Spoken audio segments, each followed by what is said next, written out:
اللہ تعالیٰ مجھے اور تمام مسلمانوں کو عمل کرنے کی توفیق عطا فرمائے، اور تمام مسلمانوں کو اللہ تعالیٰ جمعہ پڑھنے کی توفیق عطا فرمائے۔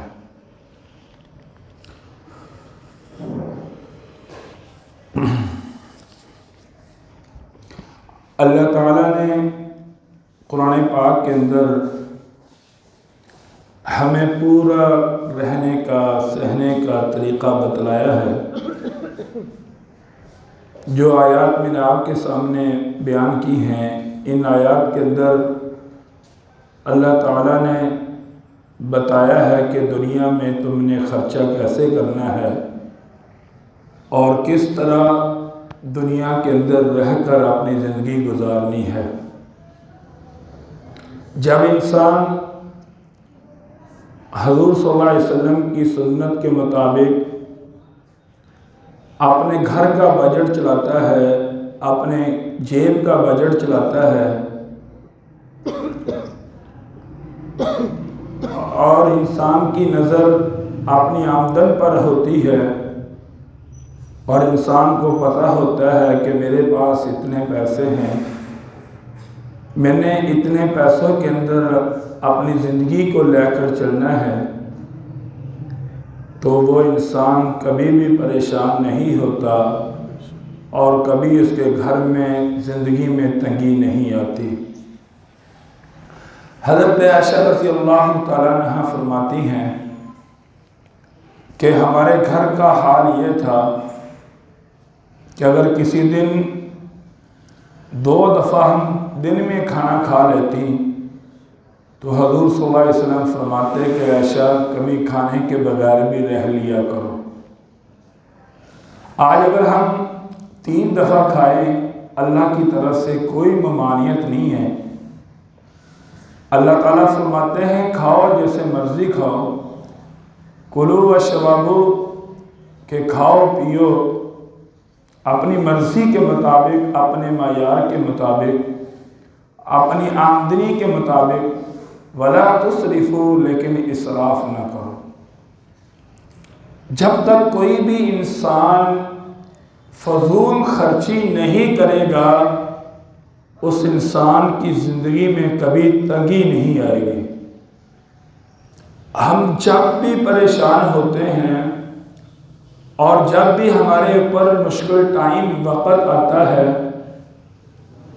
اور ہمیں لوگوں سے مانگنا پڑتا ہے، خرچہ لینا پڑتا ہے، لوگوں کے پیسے دبانے پڑتے ہیں، لوگوں کے سامنے ہاتھ پھیلانا پڑتا ہے، لوگوں سے بھیک مانگنی پڑتی ہے، یہ ساری چیزیں اس وقت انسان کو، ان چیزوں کا اس وقت انسان کو سامنا کرنا پڑتا ہے کہ جب انسان اپنی آمدنی سے زیادہ خرچہ کرے، جب انسان کا ذوق شوق دوسرے لوگوں والا ہو اور وہ آمدنی نہ ہو، اس وقت انسان پریشان ہوتا ہے۔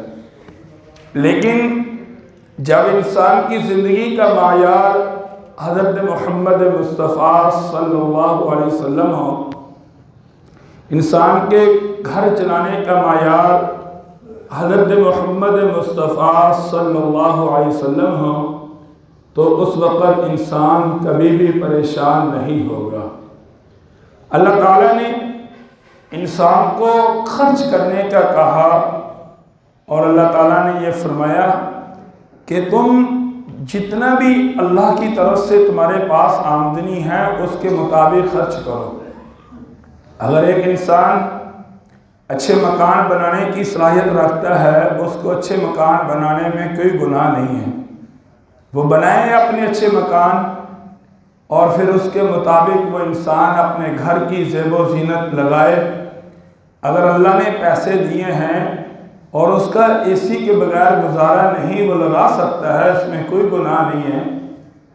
لیکن جس انسان کے پاس پیسے نہیں ہیں، جس انسان کے پاس مال و دولت نہیں ہے، اس انسان کو ان چیزوں میں جب وہ پڑے گا تو وہ اس وقت مقروض ہوگا، اور اس وقت وہ انسان پریشان ہوگا، اور پریشان جو انسان ہے اس کی وجہ بھی یہی بنتی ہے کہ وہ انسان اپنی آمدن سے زیادہ خرچے کرتا ہے، اور جب اسراف کے اندر جاتا ہے اور اسراف والی زندگی میں پڑتا ہے اور بیہودہ خرچے کرتا ہے، اللہ کی نافرمانی میں مال خرچ کرتا ہے، اس وقت وہ انسان جو ہے اس کے رزق میں تنگی بھی آتی ہے اور وہ انسان پریشان بھی ہوتا ہے۔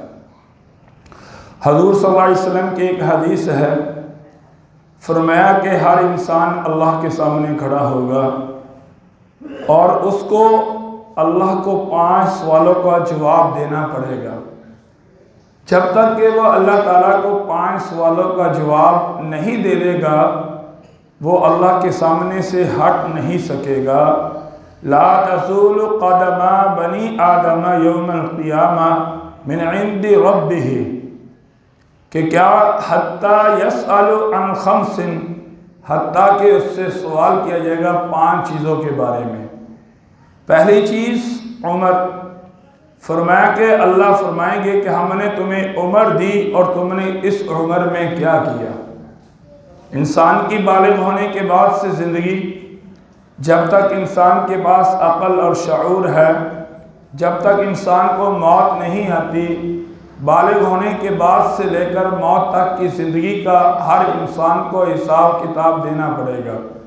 اگر انسان نے اس زندگی کو اللہ کی رضا میں خرچ کیا ہوگا تو وہ آسانی سے جواب دے دے گا۔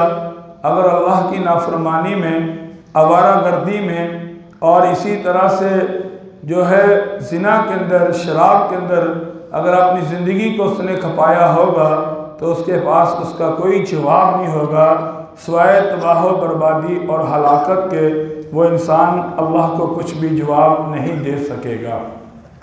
اور دوسرا فرمایا کہ عن شبابہ فیما ابلاہ، کہ اللہ تعالیٰ جوانی کے بارے میں پوچھے گا کہ تو نے اس کو کہاں خرچ کیا۔ ظاہری بات ہے کہ ہر انسان کے اوپر جوانی آتی ہے، اور جوانی ایک ایسی زندگی ہوتی ہے کہ جو انسان کو موت یا بھلا دیتی ہے، اور جب انسان موت کو بھول جاتا ہے پھر وہ انسان جو حد پار کر سکتا ہے وہ کرتا ہے۔ اگر اس کی محفل، اگر اس کا اٹھن بیٹھن اچھے لوگوں کے ساتھ ہو تو وہ انسان اپنی جوانی کو ایک اچھی راستے پہ لے کر آتا ہے، لیکن اگر آوارہ لوگوں کے ساتھ ہو تو آوارہ گردی میں، فراڈ کے اندر، جھوٹ کے اندر، دھوکہ کے اندر، اور اسی طرح سے ساری رات گھر سے باہر، ان چیزوں کے اندر وہ اپنی زندگی کو بسر کرتا ہے۔ اور اسی لیے اللہ تعالیٰ پوچھیں گے کہ ہم نے تمہیں جوانی دی اور تم نے جوانی کو کہاں خرچ کیا۔ اگر تو نماز میں خرچ کی ہوگی، اگر اللہ کی عبادت میں خرچ کی ہوگی، قرآن پاک کی تلاوت میں خرچ کی ہوگی، اگر رات کو تہجد میں خرچ کی ہوگی، قرآن کی یاد کرنے میں خرچ کی ہوگی، اور اس کے حلال کمانے میں خرچ کی ہوگی تو اس کے پاس جواب ہوگا۔ اور اگر ان چیزوں میں اس نے خرچ نہیں کیا ہوگا تو اس کے پاس اس کا بالکل بھی جواب نہیں ہوگا۔ تیسرا فرمایا کہ وعن مالہ، کہ ہر انسان سے اس کے مال کے بارے میں سوال ہوگا۔ کیا ہوگا؟ تو نے کمایا کیسے ہے؟ تمہاری جیب میں جو مال آیا ہے اس کا طریقہ کیا تھا؟ تمہاری جیب میں جو مال ہے، جس پراپرٹی کے تم مالک بنے ہو، جو جائیداد تمہیں ملی ہے اور جو تمہیں پیسے ملے ہیں، ان کے تم مالک کیسے بنے؟ کیسے تمہیں حاصل ہوا؟ صحیح طریقے سے یا غلط طریقے سے؟ اس کا جواب ہر انسان کو دینا پڑے گا۔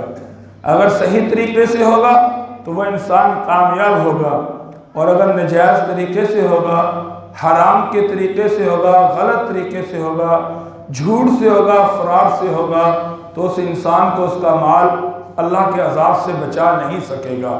بلکہ اسی لیے فرمایا کہ یوم لا ینفع مال ولا بنون، کہ قیامت کے دن انسان کو نہ مال نفع دے گا نہ اولاد نفع دے گی۔ ظاہری بات ہے انسان کے ان 2 چیزوں پہ مان ہوتا ہے، اپنے مال پہ اور اپنی اولاد پہ، اپنے بیٹوں پہ۔ اولاد میں سے بھی بیٹوں کے اوپر بہت امان ہوتا ہے کہ یہ میرے بیٹے ہیں، یہ میرے نام کی لاج رکھیں گے، یہ میرا نام روشن کریں گے۔ اور ان کی وجہ سے میرا نام باقی رہے گا، میرا نسب باقی رہے گا، میری نسل باقی رہے گی۔ لیکن جس آدمی نے غلط طریقے سے جائیداد بنائی ہوئی، غلط طریقے سے پراپرٹی کو بنایا ہوا ہوگا، فرمایا کہ قیامت کے دن نہ اس کا وہ مال اس کے کام آئے گا، اور جن بیٹوں کے لیے وہ مال چھوڑ کر گیا ہے وہ مال بھی، وہ بیٹے بھی اس کے کام نہیں آئیں گے۔ الا من اتى اللہ بقلب سلیم، مگر وہی آدمی اللہ کے ہاں کامیاب ہوگا جو ایمان کے ساتھ آئے گا، سلامتی والے دل کے ساتھ آئے گا۔ اگر اس کا دل سلامتی والا نہیں ہوگا تو وہ انسان تباہ و برباد ہوگا۔ اس کے بعد چوتھے نمبر پر اللہ پوچھیں گے کہ تو نے اس مال کو خرچ کہاں کیا، مال کمایا کیسے، اس مال کو تو نے خرچ کہاں کیا۔ اگر اس مال کو اپنا نام کمانے میں خرچ کیا ہوگا، اپنی شہرت کے لیے خرچ کیا ہوگا، اور لوگوں کو دکھانے کے لیے خرچ کیا ہوگا کہ لوگ کہیں واہ کیا اس کا مکان ہے، کیا اس کی گاڑی ہے، کیا اس کا لباس ہے۔ بلکہ ایک حدیث میں آتا ہے کہ آپ صلی اللہ علیہ وسلم نے فرمایا من لبس ثوب شہرت، کہ جس آدمی نے شہرت کا لباس پہنا، فرمایا کہ اللہ تبارک و تعالیٰ فی الدنیا، دنیا میں البسہ اللہ ثوب مذلت یوم القیامہ، کہ اللہ تعالیٰ قیامت کے دن اس کو ذلت کا لباس پہنائیں گے۔ یعنی انسان نے اس نیت پہ پہنا کہ لوگ کہیں واہ واہ، فرمایا کہ قیامت کے دن اس کو ذلت کا لباس پہنایا جائے گا، ثم الہب فیہ نار، اور پھر اس کے اوپر آگ کا لباس اللہ تعالیٰ اس کے تن کے اوپر جو ہے پہنائیں گے۔ صرف نیت یہ ہوگی کہ میں نے اس لیے لباس پہنا کہ لوگ کہیں واہ واہ۔ یعنی اپنی زندگی کا کوئی بھی عمل اگر اس لیے انسان کرے کہ لوگ کہیں کہ واہ واہ، فرمایا کہ وہ انسان ہلاکت سے بچ نہیں سکتا۔ اسی لیے اپنے دل کا جو ٹکڑا اندر انسان کے چھپا ہوا ہے اس کو اپنے قبضے میں لے کر رکھنا ضروری ہے، اور یہ نیت بنانا ضروری ہے کہ میں جو بھی کر رہا ہوں، میری نیت، میرا مقصد، میرا نظریہ یہ ہے کہ میں اللہ کے ہاں کامیاب ہو جاؤں اور میں ہلاکت سے بچ جاؤں۔ آگے فرمایا کہ پانچواں سوال وَمَاذَا عَمِلَ فِي مَا عَلِمَ، فرمایا کہ اللہ پوچھیں گے کہ جو تو نے پڑھا ہے اس پہ تو نے عمل کتنا کیا۔ کہ انسان پڑھتا ضرور ہے، سنتا بھی ضرور ہے، سمجھتا بھی ضرور ہے، اور علم آج کے دور کے اندر بہت زیادہ ہے، بلکہ مہینے مہینے کی خبریں آ جاتی ہیں، لوگوں کو پتہ چل جاتا ہے کہ کب دھوپ نکلے گی، کب بارش آئے گی، کب برف ہوگی، کہاں برف باری ہو رہی ہے۔ ان ساری چیزوں کا انسان کے پاس علم کے ذریعے سے معلومات حاصل ہو جاتی ہیں۔ ہر گھر کے اندر پڑھے لکھے لوگ موجود ہیں، اور محلے کے اندر عالم بھی موجود ہیں، حافظ بھی موجود ہیں، لیکن عمل میں ہم بالکل پیچھے ہیں۔ اور جب تک انسان عمل نہیں کرے گا اس وقت تک انسان کو علم فائدہ نہیں دے گا۔ اور عمل کے اندر جو ہمارا معیار ہے وہ یہ ہے کہ عمل دوسرا کرے، دوسرا انسان جو ہے وہ صحیح ہو، دوسرا انسان جو ہے وہ سنت پہ عمل کرے، دوسرا انسان قرآن و حدیث کے مطابق زندگی گزارے، دوسرا انسان جو ہے وہ جو ہے دین پر پورا چلے۔ لیکن جب اپنی باری آتی ہے اس وقت ہم مار کھا جاتے ہیں۔ حالانکہ انسان سے اس کے بارے میں پوچھا جائے گا کہ جناب تم بتاؤ تم نے اپنی معلومات پہ کتنا عمل کیا، تم بتاؤ جو تمہیں پتا تھا تم نے کتنا عمل کیا۔ مجھ سے میری معلومات کے بارے میں سوال کیا جائے گا کہ میں نے کتنا عمل کیا۔ تو اسی لیے انسان کو یہ چیزیں اس دنیا میں سمجھنی ہے اور ان کو جاننا ہے اور ان پہ چلنے کی کوشش کرنی ہے۔ جس انسان کو یہ دنیا میں یہ باتیں سمجھ آ گئی کہ میری یہ زندگی جو ہے یہ بیکار نہیں ہے، بلکہ میں نے اس کے بعد ایک نا ختم ہونے والی زندگی میں جانا ہے، تو وہ انسان اپنا ایک ایک پل قیمتی بنانے کی کوشش کرے گا۔ اور جو انسان آخرت کا حساب بھول گیا اس کا کوئی بھی ایسا حساب کتاب انسان اس کو نہیں سدھار سکتا جتنا مرضی اس کو سمجھاؤ، جتنا مرضی اس کے سامنے حادثات آئیں، لیکن وہ نہیں سمجھ سکتا۔ میرے بھائیوں، اللہ تعالیٰ نے ہر انسان کو اس کی جو اللہ نے طے کیا ہے اس کے مطابق رزق دینا ہے۔ حضرت عبد الرحمن بن عوف رضی اللہ تعالیٰ عنہ جب مدینہ آئے تو آپ صلی اللہ علیہ وسلم نے حضرت عبد الرحمن بن عوف کو کہا کہ تم فلانے جو انصاری صحابی ہے تم ان کے ساتھ ہو۔ حضرت عبد الرحمن بن عوف ان کے پاس گئے اور ان کے پاس بیٹھے، انہوں نے کہا کہ اللہ نے مجھے بہت کچھ دیا ہے۔ وہ انصاری صحابی کہنے لگا اللہ نے مجھے بہت کچھ دیا ہے، میرے گھر کا آدھا گھر تیرا ہے آدھا میرا ہے، میری زمین میں آدھی تیری آدھی میری ہے، میرے کھجوروں کے درخت آدھے تیرے ہیں آدھے میرے ہیں، یہاں تک کہ کہنے لگا کہ میری 2 بیویاں ہیں، میں ایک کو طلاق دے دیتا ہوں اور جب اس کی عدت پوری ہو جائے گی تم اس سے نکاح کر لینا۔ حضرت عبد الرحمن بن عوف رضی اللہ تعالیٰ عنہ نے کہا کہ مجھے ان چیزوں کی ضرورت نہیں ہے، مجھے اتنا بتا دو کہ بازار کا راستہ کون سا ہے، مجھے یہ بتاؤ کہ بازار میں کون سا راستہ جاتا ہے۔ پھر بازار گئے، وہاں تجارت کی، کاروبار کیا، بزنس کیا اور مدینہ کے بہت بڑے مالدار لوگوں میں سے شامل ہو گئے۔ یعنی حضرت عثمان غنی رضی اللہ تعالیٰ عنہ کے بعد اگر کسی کی مالداری میں مشہور ہے تو وہ حضرت عبد الرحمن بن عوف رضی اللہ تعالیٰ عنہ ہے۔ سونے چاندی کے ڈھیر لگ جاتے تھے، صحن بھر جاتے تھے، اللہ نے اتنا مال دیا ان کو، لیکن زندگی گزارنے کا طریقہ اللہ کے راستے میں بغیر حساب کے خرچ کرتے تھے، لیکن اللہ کی نافرمانی میں کبھی 1 درہم بھی خرچ نہیں کیا۔ نشو و نما کے لیے، مشہوری کے لیے ایک درہم بھی حضرت عبد الرحمن بن عوف رضی اللہ تعالیٰ عنہ کی زندگی میں خرچ ہوتا ہوا نظر نہیں آیا۔ بلکہ انسان کی شادی کا سب سے بڑا لمحہ ہوتا ہے کہ یہ انسان کے اوپر ایک خوشی کا ایسا لمحہ آتا ہے کہ انسان سمجھتا ہے کہ میں اپنے سارے دوستوں کو اپنی شادی میں شریک کر لوں، اپنی خوشی میں شریک کر لوں۔ ہر انسان کی خواہش اور تمنا ہوتی ہے، لیکن اگر کوئی نہ بھی کرے تو یہ خلاف شرع نہیں ہے۔ اگر کوئی کر لے، اللہ نے ہمت دی ہے، پیسہ دیا ہے، حلال کا مال ہے اور اللہ کی رضا کے لیے کھلانے کا حوصلہ موجود ہے۔ ہمارے ہاں تو شادی بیاہ میں لوگوں کو بلایا جاتا ہے، بعد میں ان سے سلامیاں نیندروں کی صورت میں پیسے لیے جاتے ہیں، یہ شرعاً نجائز ہے، یہ شرعاً نجائز ہے اور اللہ اور اس کے رسول کی یہ سنت نہیں ہے، لیکن ایک رواج، ایک رسم ہے، لوگ دیتے ہیں، لکھتے ہیں پیسے، اور پھر دینے والے جو لوگ ہوتے ہیں بڑے شوق سے فتوے پوچھتے ہیں کہ سود کے بارے میں یہ بھی حرام ہے، یہ بھی حرام ہے، لیکن خود ہم ان چیزوں کے اندر مبتلا ہیں۔ دینے والا لکھواتا ہے، لینے والا اس نیت میں لکھتا ہے کہ جب میں جاؤں گا تو اس سے زیادہ دے کے آؤں گا، اور اسی کو سود کہتے ہیں۔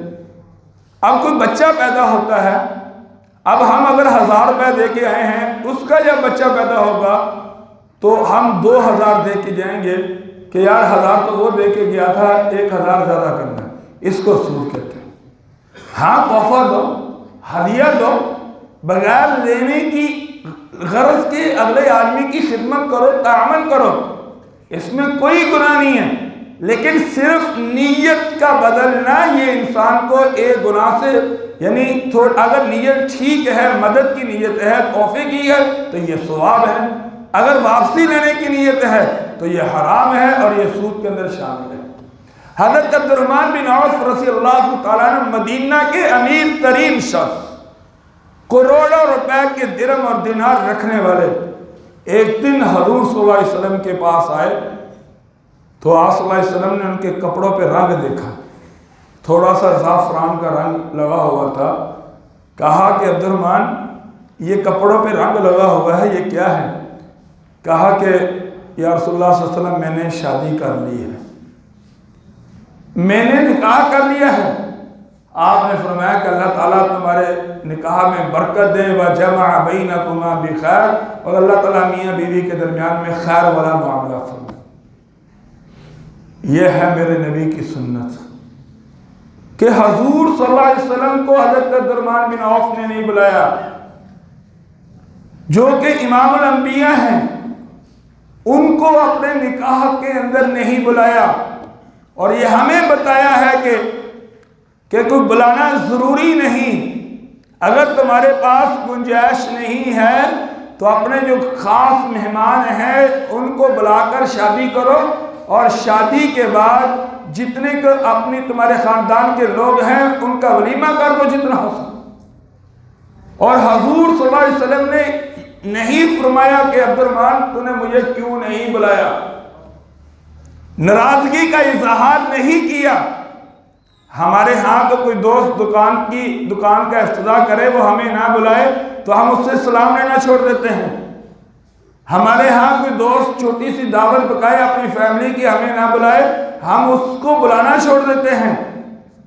لیکن یہ طریقہ میرے نبی کا نہیں ہے، اور لوگ بھی نام اور اپنی شہرت کے لیے، اپنی نمائش کے لیے قرضے لیتے ہیں، مقروض بنتے ہیں، بینک سے سود کے اوپر جا کر پیسے نکلواتے ہیں تاکہ ہمارا نام روشن ہو، لوگ کہیں کہ واہ کیا ولیمہ کیا ہے، واہ کیا اس نے کھانا پکایا ہے، اور پھر ساری زندگی ہمارا اس قرضے کو اتارنے پہ گزر جاتی ہے جس کا شریعت کے ساتھ کوئی بھی تعلق نہیں، اور شریعت اس کی اجازت نہیں دیتی۔ ان المبذرین کانوا اخوان الشیاطین، اللہ تعالیٰ نے فضول خرچی کرنے والوں کو دو نام قرآن پاک کے اندر آئے ہیں، ایک ولا تسرفوا اور دوسرا تبذر تبذیرا، بذر کا لفظ آیا قرآن پاک کے اندر۔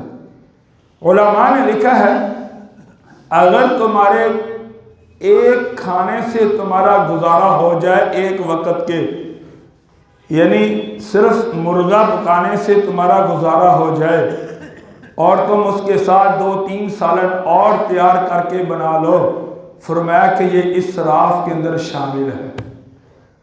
بلکہ علماء کہتے ہیں کہ وہ پیسے بچا کر جو غریب آدمی ہے جس کے گھر کے اندر فاقے چل رہے ہیں، جا کر وہ پیسے ان کو دے دو، یہ اسراف کے اندر ہے۔ اگر تمہارے 4 5 6 7 جوڑوں سے ایک موسم نکل سکتا ہے، تمہیں 30 جوڑے سلوانے ہیں، تو فرمایا کہ یہ فضول خرچی کے اندر شامل ہے۔ اگر 7 جوڑے ہیں، جتنے مرضی قیمتی لے لو، اگر اللہ نے پیسے دیے ہیں یہ اسراف نہیں ہے۔ کسی آدمی کو اچھا جوڑا پہننے کا شوق ہے، وہ پہنے۔ حضور صلی اللہ علیہ وسلم نے پیوند والے کپڑے بھی پہنے ہیں، اور حضور صلی اللہ علیہ وسلم نے قیمتی لباس بھی پہنا ہے، حبرہ لباس، ایک لباس کی 30 اونٹ قیمت تھی، حضور نے وہ بھی خریدا ہے، اور یہ حدیثوں سے ثابت ہے۔ اور حضور صلی اللہ علیہ وسلم نے ہمیں ایک سبق دیا ہے کہ اگر تمہاری آمدنی کروڑوں میں ہے، تم ہزاروں میں خرچ کرو کوئی گناہ نہیں، لاکھوں میں خرچ کرو کوئی گناہ نہیں۔ اگر تمہارا یعنی ایک آدمی ہے، اگر وہ اس کو سردی لگتی ہے، اللہ نے پیسے دیے ہیں، وہ کام لے لے، گناہ نہیں ہے۔ لیکن ایک آدمی کے پاس پیسے ہی نہیں ہیں اور وہ قرض لے کر یہ چیز قدم اٹھاتا ہے، تو وہ غلط کرتا ہے اور اپنے لیے غلط فیصلہ کرتا ہے۔ فرمایا کہ ضرورت سے زیادہ خرچ کرنے کو اسراف کہتے ہیں، اور جو بچاتا ہے اپنے پیسے، فرمایا کہ وہ اللہ اور اس کے رسول کا پسندیدہ ترین شخص ہوتا ہے۔ اور آگے فرمایا کہ تبذیر کسے کہتے ہیں؟ اللہ کی نافرمانی میں مال خرچ کرنا، گانے بجانے کی محفلوں میں ہزاروں روپے اڑا دینا۔ کئی ایسے لوگ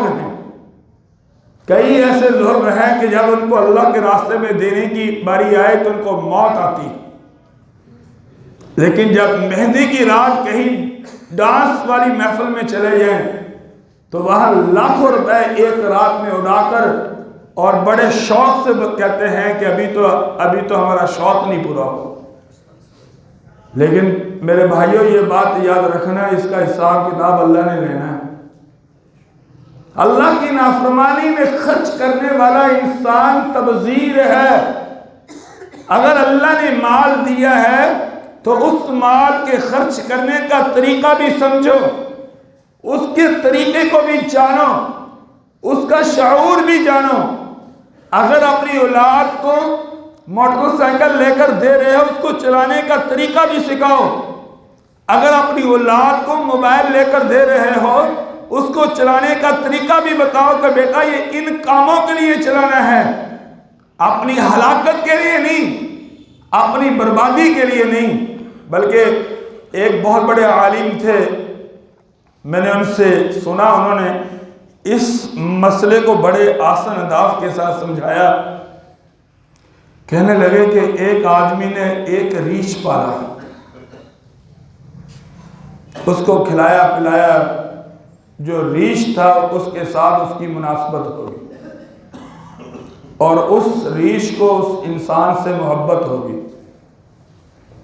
اب ریچھ جو ہوتا وہ اس کی حفاظت کرتا تھا، اس سے محبت بھی کرتا تھا، اور جب وہ سوتا تو ریچھ اس کی پہرا دیتا کہ اس کے جسم پہ آ کر کوئی مکھی وغیرہ آ کر نہ بیٹھے۔ اب کہتے ہیں کہ ایک مکھی اس کے سر کے اوپر آ کر بیٹھ گئی۔ مثال بڑی مزاحیہ سی ہے لیکن ہمارے اوپر پوری فٹ ہوتی ہے۔ ریچھ نے کوشش کی پنکھا وغیرہ چلا کر مکھی کو اڑانے کی، لیکن مکھی نہ اڑی۔ اس کو غصہ آیا، اس نے ایک اینٹ اٹھائی اور مکھی کے ماری، مکھی سر پہ بیٹھی تھی، مکھی بھی مر گئی اور سر بھی گیا، مکھی بھی مر گئی اور سر بھی گیا، اور تباہ کر دیا ریچھ نے۔ حالانکہ ریچھ نے دشمنی میں نہیں کیا، ریچھ نے اس کا جو سر پھوڑا تھا وہ کی نفرت میں نہیں تھا بلکہ محبت میں تھا، لیکن اس کو شعور نہیں تھا کہ مکھی کو کیسے اٹھانا ہے، تعلیم نہیں تھی۔ ہمارا بچہ کہتا ہے ابا جان مجھے موبائل لے دو، باپ محبت میں موبائل لے دیتا ہے لیکن اس کی دیکھ بھال نہیں کر سکتا۔ ساری رات بچے موبائل سے ساری رات اپنی رات گزارتے ہیں اور صبح کی نماز پڑھنی نصیب نہیں ہوتی، اور میں نے خود دیکھی ہیں یہ چیزیں۔ حالانکہ باپ اپنی اولاد سے محبت کا اظہار کر رہا ہے لیکن حقیقت میں وہ ریچھ والا معاملہ ہے، حقیقت میں وہ اپنی اولاد کو تباہ کر رہا ہے۔ حالانکہ موبائل کے بغیر زندگی آج کے دور کے اندر موبائل ضرورت ہے، اولاد کو موبائل کے اوپر چیزیں بہت سمجھ آتی ہیں، لیکن باپ کو پہرا پورا دینا پڑے گا، تعلیم پوری کرنی پڑے گی، تربیت پوری کرنی پڑے گی، اپنی اولاد کو اپنی غوش میں رکھنا پڑے گا، پھر جا کر اولاد کو تعلیم و تربیت آئے گی۔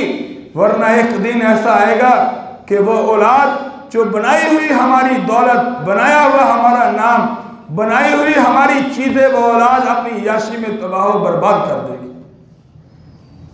کئی اس طرح کے ماں باپ ہیں کہ ان کو اپنی اولاد کا پتہ نہیں ہوتا کہ ہماری اولاد رات کہاں گزارتی ہے۔ کئی اس طرح کے ماں باپ خود غرض ہیں کہ ان کو پتہ نہیں کہ ہماری اولاد کے دوست کون ہیں۔ کئی اس طرح کے ماں باپ ہیں کہ ان کو پتہ نہیں ہماری اولاد کی محفل کیا ہے۔ کئی اس طرح کے ماں باپ ہیں کہ ان کو یہ نہیں پتا کہ ہماری اولاد کی یہ وقت، یہ عمر قیمتی کس طرح بنانی ہے ہم نے۔ بس اولاد، بلکہ میں جاتا ہوں یہاں چیشہ وطنی پڑھانے، میرے راستے میں 3-4 کالج جاتے ہیں، میں روزانہ 10, 15, 20 بچوں کو دیکھتا ہوں کالج کے ٹائم میں وہ باہر پھر رہے تھے، یہاں سے پڑھنے جاتے ہیں لیکن وہاں جا کر اپنے آوارہ گردی، اور جب رزلٹ آتا ہے پتہ آنکھیں پھر کھلتی ہے کہ ہمارے بچوں نے آوارہ گردی کیسے کی، اور اس کی مین پرابلم کیا ہے، وجہ کیا ہے کہ ہم نے اپنی اولاد کے اوپر پہرا نہیں دیا، ہم نے اپنی اولاد کے اوپر کھپت نہیں کی، ہم نے اپنی اولاد کے اوپر محنت نہیں کی، جس کی وجہ سے ہماری اولاد جو ہے آوارہ بنا۔ میرے اپنے بچے ہیں، مجھے پتا کہ میرے اپنے بچے، میں تھوڑی سی سستی دکھا دوں تو میرے بچے بہت دور چلے جاتے ہیں، لوگ کہتے ہیں کہ تم بڑے سختی کرتے ہو، یہ کرتے ہو، لیکن اب کیا بندہ کی کر سکتا؟ جب انسان اولاد بار بار غلطی کرے تو سختی ہو جاتی ہے، لیکن پھر بھی بے بس ہو کر دعا بھی کرتے ہیں کہ اللہ ہماری اولاد کو ہدایت دے۔ ہم کچھ نہیں کر سکتے، ہم تو ایک طلب اور طلب رکھ سکتے ہیں کہ ہماری اولاد کی دنیا اور آخرت بنانا، لیکن ایک دعا، ایک تھوڑی سی مشقت اٹھانے کے بعد بے بسی کی حالت میں کہتے ہیں کہ اللہ ہماری اولاد کی حفاظت کرے۔ لیکن اولاد کے ساتھ محبت کرنا، اولاد کو سنبھال کر رکھنا، یہ ہمارے نبی کی سنت ہے اور ہمارے نبی کا ایک طریقہ ہے۔ لیکن میرے بھائیوں، جب بھی ہمارا پیسہ غلط طریقے پہ جائے گا تو وہ مبذرین کے اندر شامل ہوگا، اور ان المبذرین کان اخوان الشیاطین، فرمایا کہ جو فضول خرچ لوگ ہوتے ہیں وہ شیاطین کے بھائی ہوتے ہیں۔ یہ اللہ تعالیٰ قرآن پاک کے اندر فرماتے ہیں کہ جو شراب کے اندر پیسہ خرچ کرے گا وہ شیطان کا بھائی ہوگا، جو جوئے کے اندر پیسہ خرچ کرے گا وہ شیطان کا بھائی ہوگا، جو اللہ کی ناراضگی میں پیسہ خرچ کرے گا وہ شیطان کا بھائی ہوگا، اور جو اللہ کو ناراض کرنے میں اور زنا کے اندر اور آوارہ گردی کے اندر پیسہ خرچ کرے گا، فرمایا کہ وہ شیاطین کے بھائی ہوں گے اور شیاطین کے مددگار ہوں گے۔ اپنے خرچے ضرورت کے مطابق، زائد پیسے ہیں تو اس سے اپنے رشتہ داروں کو سنبھالو، اپنی بہن بھائیوں کو سنبھالو، جو غریب ہیں ان کی مدد کرو، ان کا اپنے برابر کا لے کر آؤ۔ بلکہ ایک بہت بڑے عالم ہیں مولانا عبدالرؤف، کراچی کے شیخ الحدیث بھی ہیں، انہوں نے اپنی ایک کتاب لکھی ہے، اس میں ایک واقعہ لکھا ہے۔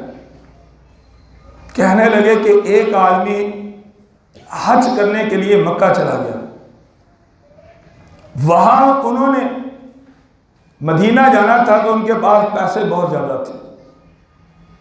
انہوں نے کسی سے مشورہ لیا کہ یہاں کا ایماندار آدمی کون ہے؟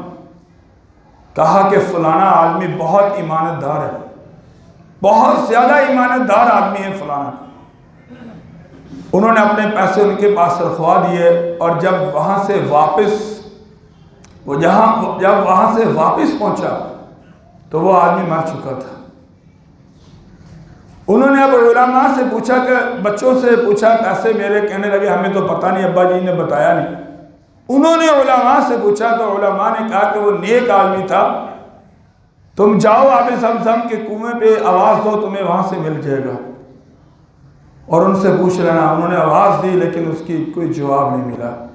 کہا کہ جاؤ فلانا ایک کنواں ہے، وہ جہنم کا ایک کنواں ہے، یہاں سے جہنمی لوگوں کی روحیں آتی ہیں، وہاں سے پوچھو، اور پھر اس سے پوچھنا کہ تیرا کون سا جرم تھا جو تجھے جہنم میں لے گیا۔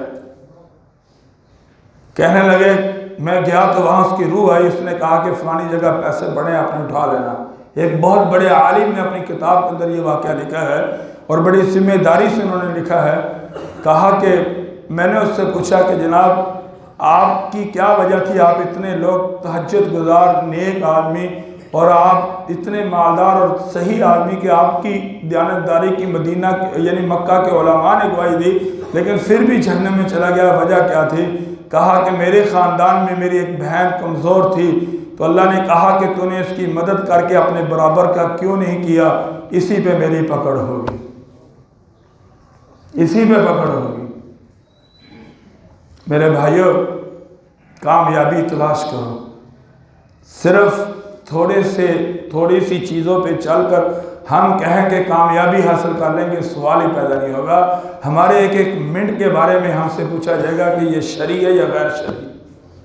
حضرت ابوبکر صدیق رضی اللہ تعالیٰ کی بیوی نے کہا کہ حلوہ کھانے کو دل کرتا ہے، انہوں نے کہا پیسے جمع کر لو۔ میرے پاس تو پیسے نہیں ہے کہ میں تمہیں حلوہ لا دوں۔ پیسے جمع کیے، اور ایک دن حلوے کے پیسے جمع ہو گئے۔ کہا کہ حلوے کے بغیر بھی گزارا ہو جائے گا، مدینہ کے یتیم بچوں کو جا کر یہ پیسے تقسیم کر دو۔ یہ ہے انسان کی اصل زندگی۔ اگر گھر میں آمدن 10,000 روپے ہے تو میاں بیوی 10,000 کے مطابق اپنی زندگی گزارنے کا سبق سیکھیں، کبھی قرضہ نہیں چڑھے گا۔ اگر گھر میں 50,000 ہے تو اس کے مطابق زندگی گزارو، لیکن لوگوں سے مانگنا، لوگوں سے ٹھگی مارنا، پھر لے کر لوگوں سے، اکثر لوگوں کا یہ حال ہے کہ بڑے شوق سے دکان سے ادھار شروع کر لینا، پھر اس کو دینے نہیں، دوسری دکان پہ چلا جانا، اس کو نہیں دینے، تیسری دکان پہ چلا جانا۔ محترمہ اپنے خرچے کم نہیں کر رہی، لیکن ہم ہر آدمی کے مقروض بن رہے ہیں۔ اس کی وجہ کیا ہے؟ اسراف اور فضول خرچی ہے۔ اگر ہم دن میں اللہ تعالیٰ اگر ہمیں 3 وقت کا کھانا نہیں مل رہا تو 1 وقت کے کھانے سے بھی ہماری موت نہیں آئے گی، اور اگر اللہ نے پیسے دیے تو 3 وقت کا کھا لو، کوئی پریشانی والی بات نہیں۔ اسی لیے حدیث میں آیا ہے، فرمایا کہ جو میانہ روی سے زندگی گزارے گا وہ کبھی زندگی میں شرمسار نہیں ہوگا۔ جو میانہ روی سے زندگی، جو اپنی آمدنی کو دیکھ کر زندگی گزارے گا وہ کبھی شرمسار نہیں ہوگا۔ لیکن جب آمدنی دوستو تھوڑے سے پیسے ہوں اور خرچے پھر نوابوں والے ہوں تو پھر سوائے ذلت کے انسان کو کچھ بھی نہیں ملے گا۔ ایک حدیث میں ہے کہ ہر انسان کے پاس 4 طرح کے لوگ ہوتے ہیں۔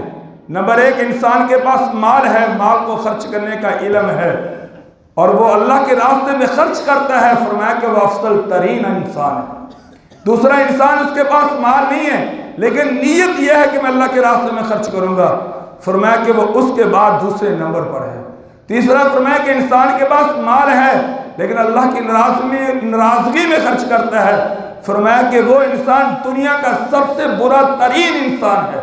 اور چوتھا شخص وہ یہ تمنا رکھتا ہے کہ میرے پاس مال ہوتا میں ایسے یشی کرتا، میں ایسے خرچ کرتا، ایسے خرچ کرتا، فرمایا کہ وہ انسان، وہ اس کے قریب ترین انسان ہے برے کے۔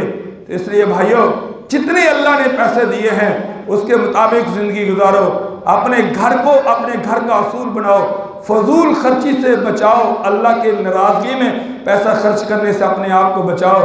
اللہ سے دعا ہے اللہ تبارک و تعالی عمل کرنے کی توفیق عطا فرمائے۔